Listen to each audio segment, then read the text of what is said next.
16 दिसंबर 1971 जहाँ पे इंडिया और पाकिस्तान के बीच एक वॉर होता है और उस वॉर में इंडिया की जीत होती है। फिर पाकिस्तान का एक हिस्सा जो ईस्ट पाकिस्तान के नाम से जाना जाता है वो एक नया देश के रूप में ले लिया, वो था बांग्लादेश। तो आइए जानते हैं इस वॉर की शुरू कहाँ से और कैसे हुआ। जब इंडिया और पाकिस्तान दो हिस्सों में विभाजित हुआ था तब पाकिस्तान भी दो हिस्सों में विभाजित हुआ था। उनमें से एक था वेस्ट पाकिस्तान और दूसरा था ईस्ट पाकिस्तान। और अगर मैं उनकी दूरी की बात करूं तो वो है 2000 किलोमीटर। और यहाँ पे ईस्ट पाकिस्तान जो है उसका पॉपुलेशन है 42 मिलियन और ईस्ट पाकिस्तान की जो पॉपुलेशन है वो है 34 मिलियन। और ये जो वेस्ट पाकिस्तान है वो है आपका मेन पाकिस्तान के रूप में जाना जाता है। वैसे तो ईस्ट पाकिस्तान और वेस्ट पाकिस्तान दोनों में ही ज़्यादातर लोग मुस्लिम थे, फिर भी उन दोनों का लैंग्वेज जो वो अलग अलग था। जहाँ पे वेस्ट पाकिस्तान उर्दू और पंजाबी बोलते थे, वहीं पे ईस्ट पाकिस्तान जो है वो ज़्यादातर लोग बंगाली थे और बंगाली भाषा ही बोलते थे। बट वेस्ट पाकिस्तान की गवर्नमेंट ईस्ट पाकिस्तान पर उर्दू लैंग्वेज का प्रसिद्ध करना चाहा और उन्होंने हर जगह से बंगाली को हटाना चालू कर दिया, जिसके बाद उन दोनों की रिलेशन बहुत हद तक बिगड़ गया और हर जगह पे मारपीट, दंगे, प्रोटेस्ट चालू होना स्टार्ट हो गया। फिर कहानी में एक बहुत बड़ा ट्विस्ट आता है जब वेस्ट पाकिस्तान ने 1969 पे पाकिस्तानी मिलिट्री के हेड जनरल याह्या खान ने इलेक्शन की घोषणा करने की बात की, जहाँ पे पाकिस्तान की डेमोक्रेसी वापस आ सके। बट इस इलेक्शन में ईस्ट की एक पॉलिटिकल पार्टी अवामी लीग जो 169 में से 167 सीट के साथ जीत जाते, जिससे शेख मुजीबुर रहमान जो पूरे पाकिस्तान का पीएम बन जाते। बट वेस्ट वालों को ये बात बिल्कुल पसंद नहीं कि उनका लीडर जो वो ईस्ट से है, जिससे वेस्ट पाकिस्तान के जुल्फिकार अली भुट्टो जो कि पाकिस्तान पीपल पार्टी का लीडर था, उसने बाकी ऑपोजिशन पार्टी के साथ मिलकर इस इलेक्शन के रिजल्ट को डिक्लेयर कर दिया। उन्होंने इसे पूरी तरफ से मानने से इनकार कर दिया, जिससे वेस्ट पाकिस्तान ने ईस्ट पाकिस्तान की शेख मुजीबुर रहमान को पीएम नहीं बनाया, जिससे शेख मुजीबुर रहमान ने बाद में ईस्ट पाकिस्तान को एक नया डेमोक्रेटिक देश का नाम में घोषित कर दिया, वो था बांग्लादेश।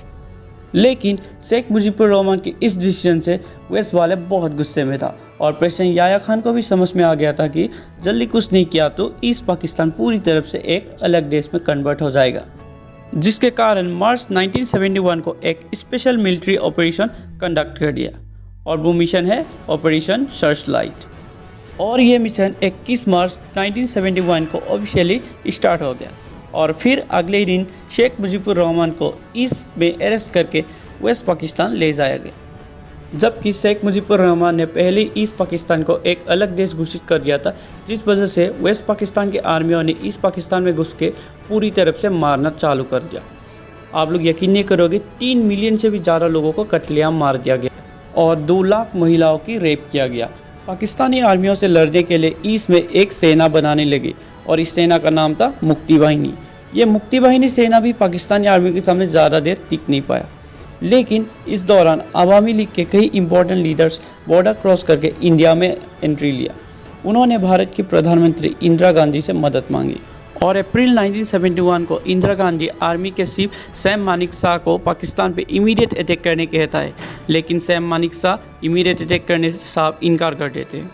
सैम मानेकशॉ ने उसका 2 रीजंस बताया। पहला, हमारी इंडियन आर्मी भारत के अलग अलग जगहों पे है जो एकजुट होने में वक्त लगेगा, और दूसरा रीज़न ये था कि तभी अप्रैल का महीना चल रहा था और अप्रैल में पूर्व में बारिश के कारण भयानक बाढ़ आता है, जिसके कारण हमारे आर्मियों को दलदल में युद्ध करना पड़ता है। इसलिए सैम मानेकशॉ ने नवंबर का महीना आने तक कोई भी वॉर लड़ने से साफ इनकार कर देते और इसी बीच अप्रैल से लेकर नवंबर तक इंडियन आर्मीज और मुक्ति वाहिनीज को ट्रेनिंग देना चालू करते ताकि मुक्ति वाहिनी जो है वो एक इरेगुलर वॉर पाकिस्तान के खिलाफ लड़ सके।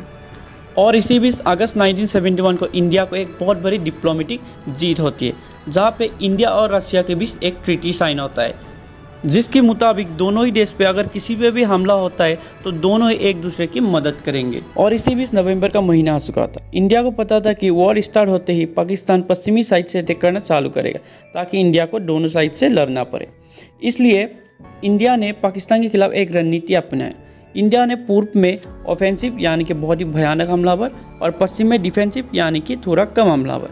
भारत का मकसद पाकिस्तानियों से युद्ध नहीं करना था, बल्कि सिर्फ बांग्लादेश को आज़ाद करवाना था। अब इंडिया पूरी तरीके से तैयार था पाकिस्तान पे अटैक करने के लिए और ऊपर से ऑर्डर्स भी मिल चुका था और पाकिस्तान की प्रेसिडेंट जनरल याह्या खान को समझ आ गया था कि इस पाकिस्तान पे इंडियन आर्मी कभी भी हमला कर सकता है इसलिए याह्या खान ने ऑपरेशन चंगेज़ खान लॉन्च कर दिया और पैनिक में आके 3 दिसंबर 1971 को वेस्ट पाकिस्तान ने भारत पर हमला बोल दिया। पाकिस्तान ने भारत की अमृतसर, पठानकोट, आगरा, जोधपुर, श्रीनगर जैसे 11 एयरफील्ड्स पर बहुत ही भयानक हवाई हमला कर दिया, जो कि यह हवाई हमला बहुत ही खतरनाक था। लेकिन पाकिस्तान की इन हवाई हमलों से इंडिया की सिर्फ रनवेज को डैमेज पहुंचा, जो कि भारतीयों ने बहुत ही जल्दी इसको रिपेयर भी कर लिया। जबकि पाकिस्तान ने भारत पर पहले हमला किया, इसीलिए सारा ब्लेम पाकिस्तानियों ने अपने सर पे ले लिया और भारत भी इसी मौके की इंतज़ार में था कि पाकिस्तान कब इंडिया पे हमला करे, ताकि इंडिया पाकिस्तान पे बेझिझक हमला कर सके और इंटरनेशनल का भी दबाव ना हो। और फाइनली इसी के साथ Bharat officially Bangladesh liberation war का हिस्सा बन जाता है। पाकिस्तानियों को खबर लगता है कि पश्चिम में भारत के लोंगेवाला पे पंजाब रेजिमेंट की केवल एक कंपनी तैनात है और उनमें से सिर्फ 120 सोल्जर्स थे और उन्हें कमान कर रहा था मेजर कुलदीप सिंह चांदपुरी। और अगर मैं वहीं पे पाकिस्तान की बात करूं तो पाकिस्तानियों के पास लगभग 20,000 से भी ज़्यादा सैनिक थे और उसके पास हैवी आर्टिलरी गन्स भी थे और साथ में 45 टैंक्स भी थे। पाकिस्तान आगे बढ़ते बढ़ते 300 मीटर के दायरे में पहुंच गया था और मेजर कुलदीप सिंह को किसी भी तरफ उसको पूरी रात भर रोकना था, क्योंकि मदद के लिए इंडियन एयरफोर्स रात को नहीं आ सकते थे। और वहीं पे इंडियन आर्मी के पास ज़्यादा वेपन्स भी नहीं थे और सिर्फ कुछ माइंस बम थे। वहीं पे मेजर कुलदीप सिंह ने एक तरकीब सोची पाकिस्तानों को हराने के लिए। उन्होंने कुछ माइंस और टिफिन का यूज़ किया। उन्होंने पाकिस्तानियों को चकमा देने के लिए एक स्ट्रेट लाइन पे कुछ माइंस और टिफिन को लाइन बाय लाइन लगा रहता है, जबकि वहाँ पे सिर्फ 2-3 माइंस थे और बाकी सब खाने का टिफिन था। और वहीं पे जैसे पाकिस्तानी टैंक आगे आता है वो ब्लास्ट हो जाता है और यही देख के पाकिस्तानियों को लगता है कि पूरे इलाके पे माइंस बिछाए हुए हैं और उन्हें पाकिस्तानियों ने खुद के निकालने में लगभग 6 घंटे का टाइम लगा देता है और 2:45 बज चुका था। तभी इंडिया को कुछ घंटे और रोकना था, इसीलिए उन्होंने पहले रेड का टीला बना के रखा था, जहाँ से टीले के ऊपर से उन्होंने भयानक फायरिंग देना स्टार्ट कर दिया। और जैसे ही फायरिंग देता है पाकिस्तानी को लगता है 120 सोल्जर्स नहीं बल्कि हज़ारों की तादाद में इंडियन सोल्जर्स थे। और वहीं पे सुबह हो चुकी थी और सुबह होते ही इंडियन एयरफोर्स पाकिस्तान के मेन बेसिस पे हमला कर देते और पूरी तरह से डिस्ट्रॉय कर देते। यह हमला इतना खतरनाक था कि पाकिस्तानों को अपनी जान बचा के मैदान छोड़ के भागना पड़ता है। और यहाँ मैं ईस्ट की बात करूँ तो ईस्ट पाकिस्तान पे मुक्ति बाहिनी जो अंदर ही अंदर पूरी तरीके से पाकिस्तानियों को मार रहे थे और इंडिया उसको बाहर से सपोर्ट कर रहे थे। और अब बारी थी हमारी इंडियन नेवी की, तो इंडियन नेवी भी पूरी तरीके से तैयार था ईस्ट पाकिस्तान पे हमला करने के लिए।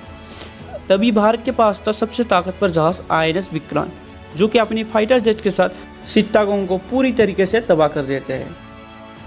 और वहीं पे दूसरी साइड हमारा Indian navy operation Trident launch करते हैं, जिसका मकसद था वेस्ट पाकिस्तान की कराची पोर्ट को पूरी तरीके से डिस्ट्रॉय करना।